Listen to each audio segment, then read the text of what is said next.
বিশ্বের প্রায় সব আধুনিক দেশে বিষয়ভিত্তিক চিকিৎসা সেবার সব সরঞ্জাম আর ব্যবস্থাপনা থাকে একই ছাদের নিচে। চিকিৎসা শাস্ত্রে তা সেন্টার বেস সিস্টেম নামে পরিচিত, আর তাতে রোগীর ভোগান্তি থাকে প্রায় শূন্যের কোঠায়, সন্তুষ্টি শতভাগ। তারই আদলে এই প্রথম চিকিৎসা খাতের সর্বোচ্চ বিনিয়োগ প্রায় ১,৫০০ কোটি টাকায় ১৩ তলা বিশিষ্ট সুপার স্পেশালাইজড হসপিটাল গড়ে তোলার প্রকল্প হাতে নিয়েছে বঙ্গবন্ধু শেখ মুজিব মেডিকেল বিশ্ববিদ্যালয়।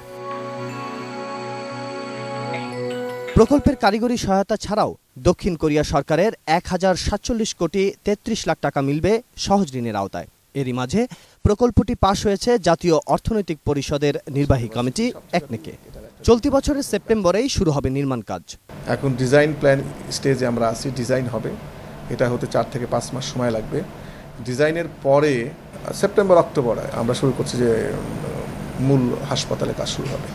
প্রকল্পটি বাস্তবায়িত হলে ইমার্জেন্সি ও আইসিইউ সুবিধা সহ বক্ষব্যাধি, মা ও শিশু, ক্যান্সার সহ প্রায় সব রোগের চিকিৎসা আলাদা ব্যবস্থা থাকবে। ফলে পুরো চিকিৎসা ব্যবস্থায় পরিবর্তন আসবে বলে আশা প্রকাশ করেছেন বিশ্ববিদ্যালয়ের উপাচার্য ডাক্তার কামরুল হাসান খান। বাংলাদেশের স্বাস্থ্য ব্যবস্থার জন্য একটা নতুন বড় ধরনের আধুনিক সংযোজন হবে। ওটি থাকবে, ওখানে আইসিইউ থাকবে, ওখানে পোস্ট অপারেটিভ ওয়ার্ড থাকবে, তারপর ইনভেস্টিগেশন সুযোগ থাকবে সেম ফ্লোরে।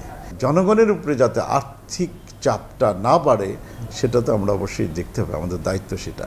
প্রান্তিক মানুষের জন্য কম খরচে আধুনিক চিকিৎসা সেবা প্রদানেও এই হাসপাতাল মাইলফলক হবে বলে জানান তিনি। রাফিজ আদনান আদেল, ২১ টেলিভিশন, ঢাকা।